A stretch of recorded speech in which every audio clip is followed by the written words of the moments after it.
Պարոն Սարգսյան, եւ գալով Սերժ Սարգսյանի հնչեցրած մեկ այլ մտքին այդ 6-7 ժամանոց հարցազրույցում անդրադարձ կատարեց նաեւ հոկտեմբերի 27-ին, նախ նշեց, որ տարիներ շարունակ երբ որ մեղադրանքներ են հնչեցրել իր մասին, իրեն ուղված որպես ԱԱԾ տնօրեն ղեկավար չի կարողացել դա կանխել, դա համարեց քարոզչության հետևանք, նշում էր, որ ով ում ձեռքին այդ պահին մեդիա կարով ուներ հնարավորություն հանրային կարծիքի վրա ազդեցություն ունենալու այդ տեղեկությունները տարածեցին թե իր մասին, թե Ռոբերտ Քոչարյանի մասին եւ անդրադարձ է կատարել այն հայտնի ցուցակին, որը Վազգեն Սարգսյանի, Կարեն Դեմիրճյանի եւ մյուսների սպանությունից հետո ներկայացվել է Ռոբերտ Քոչարյանին կառավարության կազմի հետ կապված, որտեղ եղել է Շիրխանյանի անունը, Վաղարշակ Հարությունյանի, կարծեմ Անդրանիկ Քոչարյանի, դուք Սերժ Սարգսյանի այս մեկնաբանությունը ինչպես է գնահատում, Սերժ Սարգսյանը արդյոք ճշմարտությունն է ներկայացնում։ Գիտեք ինչը,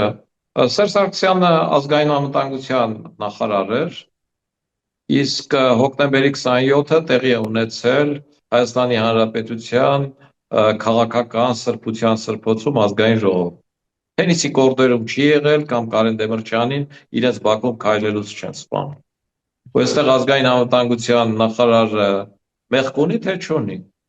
մինիմումը անգործության, իհարկե ունի, ու Սերժ Սարգսյանը այս մասին չի ուզում խոսել։ Երկրորդ հանգամանք, հոկտեմբերի 27-ին Հայ առաքելական Սուրբ Եկեղեցու Էջմիածնում կաթողիկոսական ընտրություններ էին։ Բոլորը շատ լավ գիտեն, որ կաթողիկոսական ընտրություններին մասնակցում են արտերկրից եկած բազմաթիվ մարդիկ, որոնք իրենց երկրի համապատասխան կառույցների հետ կապեր ունեն։ Էլ չեմ խոսում եկեղեցականների մասին ու նրանց ունեցած կապերի մասին, ինչը Սերժ Սարգսյանը լավ գիտեր։ Եվ այդ օրը Սերժ Սարգսյանը ոչ թե Երևանում էր ու Էջմիածնում կամ իր կաբինետում հետևում էր, թե ինչ է տեղի ունենալու Հայ առաքելական Սուրբ Եկեղեցում եւ ով է ընտրվելու, մեկնել էր Գորիս։ Վազգեն Սարգսյանի առաջարկով, որովհետեւ նա այդ հարցազրույցում նշում է, որ Վազգեն Սարգսյանն իրեն ասել է Արցախում քաղաքական ինչ-որ խմորումներ կա, գնա բոլորին ասա հանգիստ նստի տեղներդ, իսկ հետ գալուց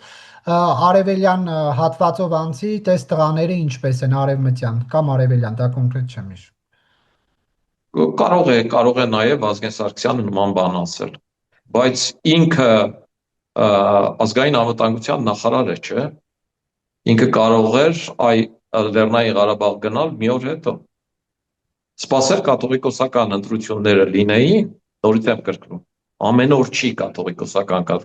ընտրություններ եւ ամեն օր չի, որ տարբեր երկրից այդքան մարդիկ հավաքվում են մի տեղում։ Իմ կարծիքով Սերժ Սարգսյանը, նաև Վաղարշակ Հարությունյանը, որ այդ օրը բացակայել են, այդ բացակայությունը բացատրելու չի։ Նաև բացատրելու չի, թե Վահան Շիրխանյանը այդ օրը ինչի էր խանութ գնացել ու Վազգեն Սարգսյանի հետ չէր գնացել ազգային ժողով։ Բացատրելու չի, որ օրինաց երկիրը այդքան շատ հարցեր տալ էր սիրում ու Երևալ, իրենք դահլիճում ներկա չէին։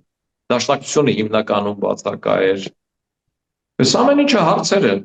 որոնք պատասխաններ չունեն, բայց որոնք կասկածներ առաջացնում են, եւ այս առումով մենակ են, որ ազգային ժողովում է նման սպանդ տեղի ունեցել, ու Հայաստանի օրենքով ընտրված իշխանությունը գլխատվել է, ու այդտեղ ազգային անվտանգության նախարարը մեղքի բաժին ունի, այո, մեղքի բաժին ունի։ Ես կարծում եմ, որ այդ մեկնաբանությունները, ինչը անում է Սերժ Սարգսյանը, ինքնապաշտպանության առումով,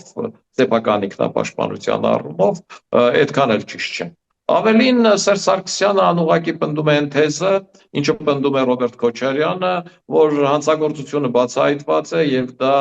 5 տերորիստների ձեռքի գործ է ու չկա կազմակերպիչներ։ Թե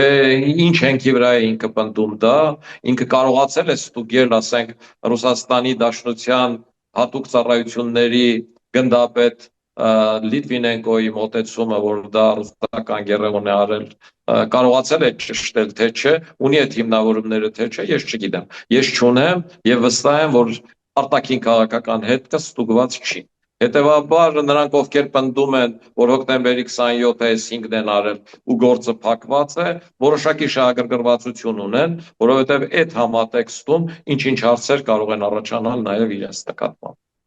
Բայց գործի վերահսկողությունը նաև նախկին նախագահ ղեկավարներն են ասում, որ եղել է ձեր քաղաքական թևի ձեռքում։ Սերժ Սարգսյանն ասում է ԱԱԾ ցանկացած կաբինետ մտնելու հնարավորություն են ունեցել, Ջհանգիրյանն է ղեկավարել քննությունը։ Ինչու չհաջողվեց այդ փուլում մանրամասներ բացահայտել, պարոն Սարգսյան։ Միանշանակ ճիշտ է ասում Սերժ Սարգսյանը, ասեմ, որ ինքը այդ հարցում կրկնում է Ռոբերտ Քոչարյանին։ Ռոբերտ Քոչարյանը մշտապես ասել է, որ դատախազնել էր քոնը, ռազմական դատախազնել էր քոնը, ով էր խանգարում բացահայտեիք, եւ այդ առումով այո, Բորիս Նազարյանը իմ ընկերն էր, ռազմական դատախազը անմիջապես գործից հետո մնացել էր եւ ռազմական դատախազությանը վստահում էին թե բանակի եղած բոլոր տղաները, թե ես, ու ինչու չբացահայտվեց այդ հարցի պատասխանը հետեւյալումն է։ Երբ 99 երբ ինձ նշանակեցին 99 թվականի նոյեմբերի 2-ին, ինձ ազատեցին 2000 թվականի մայիսի 2-ին Ռոբերտ Քոչարյանը։ Ու եթե դուք կարծում եք, որ Ռոբերտ Քոչյանը ինձ ազատել է ծնելության պակասի համար, ինչ ինքը ձևակերպել էր, մեղմ ասած, ճիշտ չեք կարծում, որովհետև նախ երեխան 6 ամսում չի ծնվում, 9 ամսում է ծնվում, պիտի 3 ամիս էլ սպասեր, տեսնել էր ծնելիությունը ավելանում է թե ոչ, նոր նրա համար ազատ էր, բայց հիմնական դրդապատճառներից մեկը հոկտեմբերի 27-ի գործի բացահայտման գործընթացն էր։ Այդ ընթացքում ինքը բացարձակ հանգիստ չէր եւ այդ ընթացքում հանցագործը ցուցմունքներ էր տալիս, որը ուղիղ տանում էին նախագահական։ Իմ պաշտոնավարման ժամանակ էր, որ ձերբակալվեց նախագահի աշխատակազմի ղեկավար Ալեքսան Հարությունյանը։ Ինձ ազատելուց հետո Ալեքսան Հարությունյանն ազատվեց։ Մինչև 2020 թվականի մայիսի 2-ը տված ցուցմունքներում ոչռագործները լրիվ այլ բան են ասում, մայիսի 2-ի ցուցմունքներից հետո լրիվ այլ բան են ասում։ 180 աշճան փոխում են իրենց ցուցմունքները։ Եվ այդ ցուցմունքները փոխելով իրենք պնդում են, որ նախկին ցուցմունքները ձեռք են բերվել ծեծ ու ջարդի արդյունքում, որի ուղղությամբ էլ քրեական գործ է հարուցվում։ Այդ քրեական գործը մտնում է դատարան, դատարանը հիմնավորում է, որ ծեծի ջարդի արդյունքում չի եղել, ու որևէ մեկը ծեծի ջարդի համար պատասխանատվության չի ենթարկվում։ Բայց չգիտես ինչի Ուզումնյանի դատարանը, անկախ նրանից, որ նախորդ դատանը որոշել է, որ այդ առաջի տված ցուցմունքները ծեծ ու ջարդի արդյունքում չեն, հիմք է ընդունել 2020 թվականի մայիսի 2-ից հետո ոչռագործների տված ցուցմունքները։ Նրանք էլ դա դատանում պնդել են եւ դատարանը ամեն ինչ արել է, որ հակառակ տեսակետներին հետ չվերադառնա։ Այդ թվում նաև վկաներից 120 մարդու վկայակոչության չկանչելով։ Այսինքն իմ վարչապետության շրջանում ես ամեն ինչ արել եմ ու թիմն ամեն ինչ արել է, որ հանցագործությունը բացահայտվի, ինձ ազատելուց հետո հանցագործության բացահայտման բոլոր հնարավորությունները փակվել են։ Սա ակնհայտ փաստ է, յուրաքանչյուր մարդ կարող է ստուգել, իսկ թե ինձ ինչու ազատեցին, ինչպես եղավ որ ազատեցին, ով տվեց այդ հնարավորությունը, ես էլ հասարակության մեր ժամանակի կամ այդ ժամանակներում քաղաքականությամբ հետաքրքրվող մարդիկ բոլորը գիտեն։ Զինվորականներ կային, որոնք ովքեր ինձ խնդրել էին, որ գայի պաշտոնի, իրենք, չգիտեմ, փոխնախարարի պաշտոն ստանալով, զինվորական գեներալի կոչումներ ստանալով, ովքեր Ռոբերտ Քոչանին համարում էին մարդասպան, Ռոբերտ Քոչանի ձեռքից այդ պոստերն ու կոչումները վերցրեցին ու գնացին Ռոբերտ Քոչարյանի թիմ, նույնը տեղի ունեցավ նաև հանրապետական կուսակցությունում, որ ասում էին անհնարին բան է չլինողը։ Բայց շարունակ, ու Ռոբերտ Քոչյանը կարողացավ ինձ ազատել։ Ինձ ազատելուց հետո այդ թիմը ամբողջությամբ իր ազդեցության տակ էր, իսկ ինչ վերաբերվում է ռոպագանդային, Սերժ Սարգսյանը սխալ է ասում։ Ռոպագանդան մշտապես ու ամբողջությամբ իրենց ենթակայության տակ է եղել։ Սերժ Սարգսյանի եւ Ռոբերտ Քոչարյանի եւ լրատվական դաշտը, իշխանական լրատվական դաշտը ֆինանսավորել են իրենք եւ հմեկնել ամբողջությամբ իրենց մեր։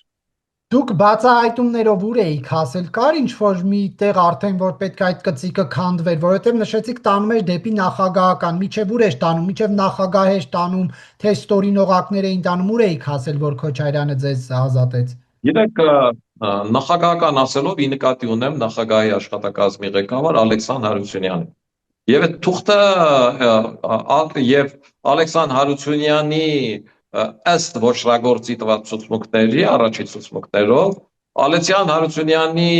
այսպես ասած, մոտեցումներով է կամ տեսակետներով է, որ ինքը ազգային ժողով է մտել եւ առաջինը, որ Ռոբերտ Քոչարյանին տեսել է, ասել է ես իմ ասածն արեցի, հիմա այս թուղթը վերցրու եւ ինձ վարչապետ նշանակի այ գործն անելուց հետո։ Ու երբ որ Ալեքսան հարցրել է թե Հարությունյանն է ասել։ ոչ, Նայիրի Հունանյանը։ Նայիրի Հունանյանի հետ Ռոբերտ Քոչարյան հանդիպման ժամանակ ոչրագործը նախագահային Հայաստանի Հանրապետության նախագահ Ռոբերտ Քոչարյանին ասել է ինձ նշանակի վարչապետ։ Սա էլ թուղթը, որ ինձ նշանակես եւ այն որ իրեն պիտի նշանակեր վարչապետ, իբր իրեն ասել է Ալեքսան Հարությունյանը։ Այսինքն մոտավորապես այս կարգի ցուցմունքներ կան, ամբողջությամբ չեմ հիշում այդ, որտեղ երկար տարիներ առաջ եմ այդ ամեն ինչը կարդացել ու անցել, բայց խնդիրները այդ դաշտում էին ու Ալեքսան Հարությունյանը պիտի ցուցմունքներ տար, բացատրեր իր կապերի եւ այլնի մասին։ Եվ այս առումով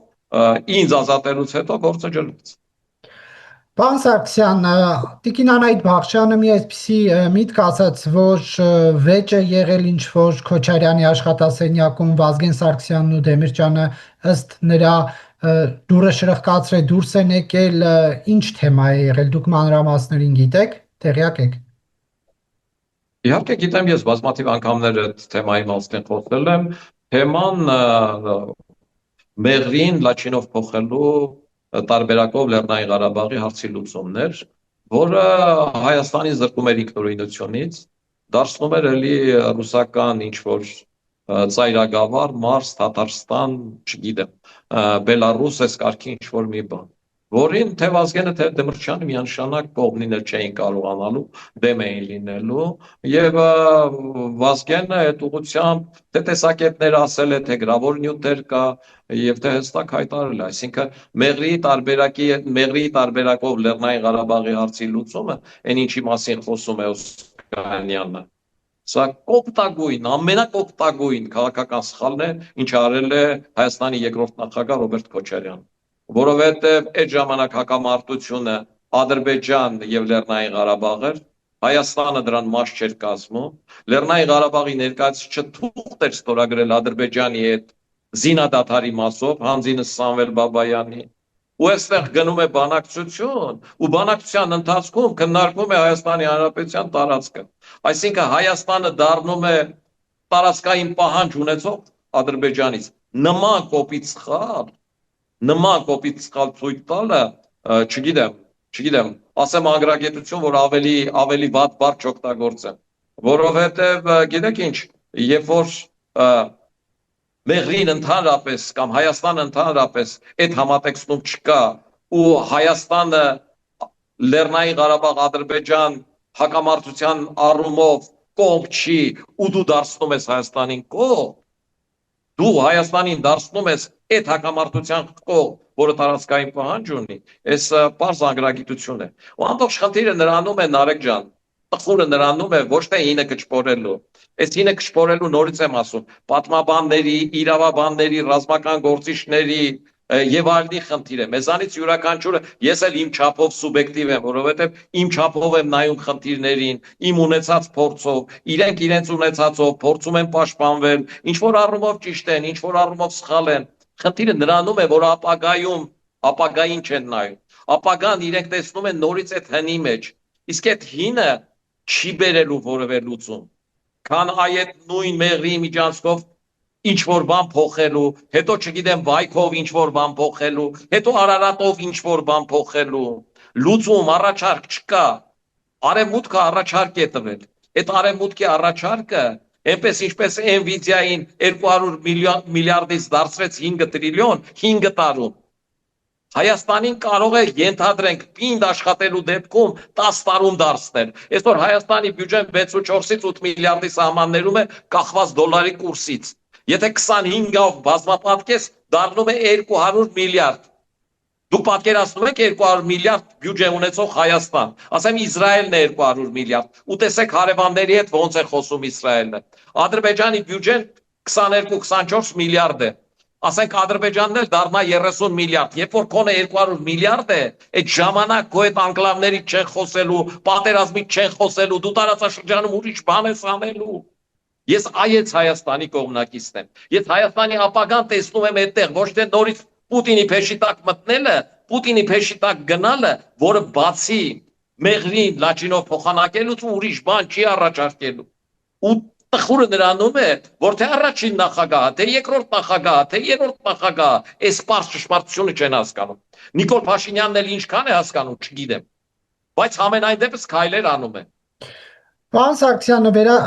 շարունակելով այդ Սերժ Սարգսյանի հնչեցրած մտքերի թեման, նա ասում է, երբ որ ինքը Սյունիքից պետք է ուղղաթիռով վերադառնար Երևան, իրեն առաջարկել են ոչ թե Էրեբունիում բանանել վայրեջ կատարել, այլ Զվարթնոցում, որովհետև ըստ Սերժ Սարգսյանի կարող էին իրեն ձերբակալել։ Նման տրամադրություններ եղել է այդ օրերին ԱԱԾ ղեկավար Սերժ Սարգսյանին ձերբակալելու։ Գիտեք, ես գործընթացներին միացել եմ հողարկավորության արարողությունից հետո, այսինքն երրորդ թե չորրորդ օրը։ Եվ այդ գրությունները, որ տարել են Ռոբերտ Քոչարյանի մոտ, Վահան Շիրխանյան, Անդրանիկ Քոչարյան եւ այլը, դրանց ծանոթացել եմ արդեն post-factum, տեղի ունեցածից հետո։ Եվ առաջինը Քոչարյանն է ասել, հանել է թուղթը ցույց է տվել։ Դրանից հետո էլ այդ վարչապետ աշխատած 6 ամիսների ընթացքում ամեն ամիս մի անգամ հիշողությունս թարմացնում էր, ասում էր տեսերեք այս մարդիկ ով են, հանում էր այդ թուղթը կարմիրով ցույց էր տալիս։ Չգիտեմ ինչ էր ուզում, ընդհանրապես հետաքրքիր կերպար է Ռոբերտ Քոչարյանը, ասեմ։ Եվ այն որ Սերժ Սարգսյանն ասում է, որ իրեն թույլ չեն տվել, ես այդ մոտեցումը կասկածի տակ չեմ դնի։ Չեմ դնի, որտեղ այդտեղ սուտ ասելու որևէ պատրվակ պատճառ չեմ տեսնում, որ կարող է իրեն ձերբակալեին հնարավոր եմ համարում, որովհետև գիտեք ինչ տանկերն իջել էին քաղաք, լարվածությունը գերլարված էր։ Այդ նույն գեներալները, ովքեր հետո Ռոբերտ Քոչարյանից կոչում ու պաշտոն ստացան, այդ գեներալները պնդում էին, որ հոկտեմբերի 27-ը արել են Ռոբերտ Քոչարյանն ու Սերժ Սարգսյանը։ Իրենք ասում էին միանշանակ իրենք են մեղավոր։ Իրենք անընդհատ դա էին ասում։ Ես օրինակ իրենց ասում էի, որ դեպքերից մի ամիս առաջ Ռոբերտ Քոչարյանը, Սերժ Սարգսյանը իրենց կանանց հետ, Տիկին Ռիտայի եւ Տիկին Բելայի հետ եղել են Վազգենի տանը, մեր տանը, Արարատ գյուղում։ Դա ուրախացել են, ընտանեկան քեֆ են արել իմ ծնողների հետ։ Ու ասում էի, ես չէի ուզում հավատալ, որ այն մարդիկ, ովքեր եղբոր ընկերներն են եղել, կարող են նման բան անել։ Որտեւ իմ համար, ասենք, նույն այդ բանակի զինվորականները նույնչափ Վազգենի ընկերն էին, ինչքան մյուսները, Սերժ Սարգսյանը առավել եւս։ Սերժ Սարգսյանը իսկապես Վազգենին ընկեր էր։ Ամենաշատը Վազգենի հետ տեսել եմ Սերժ Սարգսյանը։ Եվ այդ տրամադրությունների պարագայում ես չեմ բացառում։ Ինչու չպաշտպանեց ընկերոջը։ Ինչպես։ Ինչու ընկերոջը չպաշտպանեց։ Գիտեք, այդ խնդիրը պետքա Սերժ Սարգսյանին տալ։ Ինչի այդ օրը այդտեղ չէր, ինչի, որովհետև իմ կարծիքով աշխարհակաղակական հոկտեմբերի 27-ի հետք գոյություն ունի եւ այդ աշխարհակաղակական հետքի շրջանակներում, որին դեմ էին Վազգենն ու Կարեն Դեմիրճյանը, ովքեր չէին ուզում, որ Հայաստանը դառնա Բելարուսի կարգավիճակի մի երկիր, այս մարդկանց համար Հայաստանի ինքնիշխանությունն ու իրենց արժանապատվությունը, երկրի արժանապատվությունը գերկարևոր էր, կար երկիր, որին դա ձեռնատու չէր, որը համարում էր, որ Հայաստանը հաղթանակից հետո չափերն անցնում է ու Հայաստանին պատժել է պետք, որովհետև Հայաստանը ինքնուրույն խաղեր է սկսել, Վազգեն Սարգսյանը գնում է Միացյալ Նահանգներ ու հանդիպում է Միացյալ Նահանգների փոխնախագահ Գորին, որից հետո Վազգեն Սարգսյանը կոռուպցիայի դեմ պայքար է մղում եւ այդ կոռուպցիայի դեմ պայքարի շրջանակներում նեղում է այն մարդկանց, ովքեր Ռուսաստանի բարեկամներ են։ Այսպեսի բազմաթիվ բաներ։ Եվ պարոն Սարգսյան, ամփոփելով կրկին վերադառնանք Փաշինյան նախկին նախագաներես հերակա բանավեճին, Նիկոլ Փաշինյանը ինտենսիվորեն, երբ որ պատասխանում էր Սերժ Սարգսյանին հարցազրույցում հնչեցրած մտքերին, ասաց, որ Սկանկանի այդ բանակցային փաստաթղթերը կհրապարակի, ասաց մեջն էլ մի նամակ եմ դնելու, դա ինչ նամակ կարող է լինել, սա արդյոք սպառնալիք էր Սերժ Սարգսյանին, այդ նամակը ինչ կբացահայտի ձեզ։ Դժվարանում եմ Նարեկ ջան, դժվարանում եմ ասել, թե ինչ կարող է լինել, ընդհանրապես ես բախտակուշակության սուրճի բաժակներ նայելու եւ այլ ունակություններ ընդհանրապես չունեմ, կուզենայի ունենալ որոշակի այդ կարգի բարգարելանալու ունակություններ, բայց չունեմ նման ունակություններ, չեմ էլ պատկերացնում, թե ինչ նամակ կարող է լինել ու չեմ էլ ճիշտ համարում, որ երկրի առաջին դեմքերը իրար դեմ, այն էլ հանրային դաշտում խոսում են կոմպրոմատներով։ Սերժ Սարգսյանը երկրի երրորդ նախագահն է եղել։ Նիկոլ Փաշինյանը այսօր Հայաստանի Հանրապետության վարչապետն է, երկրի առաջի դեմքը։ Ռոբերտ Քոչարյանը նույն կերպ։ Տեսնեք այդ բառապաշարը, որ իրենք օգտագործում են իրենց նկատմամբ։ Այդ անթույլատրելի է։ Ես չեմ ուզում գլուխգովանություն անել, բայց ասենք, տեսեք, այն ամենը, ինչի իմ ընտանիքի հետ կատարվել է Ռոբերտ Քոչարյանի իշխանության տարիներին, ի նկատի ունեմ հոկտեմբերի 27-ից սկսած ու դրանից հետո, իմ պաշտոնի գալը, այդ պաշտոնով իրենց բավականին բարդ իրավիճակից հանելը, հետո ինձ ազատելը, հետո իմ սեփականության վրա հարձակվելը, ինձ ամբողջությամբ ունեզրկելը, նույնիսկ ցեմենտի գործանում բաժնեմաս ուներ Ռոբերտ Քոչարյանը, որի շինարարությունից ես աշխատել եմ։ Ինձ ուղղակի դուրս դրեցին։ Ամեն ինչից գնա, եթե դու քաղաքականություն, բայց առեսօր ես բացի Ռոբերտ Քոչարյան ասելուց ուրիշ որևէ պիտակ չեմ ասել։ Երկրորդ նախագահ Ռոբերտ Քոչարյան, ես Ռոբերտ չեմ ասում։ Սովորական, շատ սովորական դաստիարակության ու տակտի խնդիր է։ Երկրի առաջի դեմքեր եք, ամոթ է, այդ ինչ լեզվով եք խոսում։ Ամոթ է իսկապես։ Վաղը սերունդները դասագրքերը կարդան, ինչ են տեսնելու։ Դոմփելուց, զոմփելուց, այն այդ կարգի բաներից են կողմ։ Այս չի կարելի։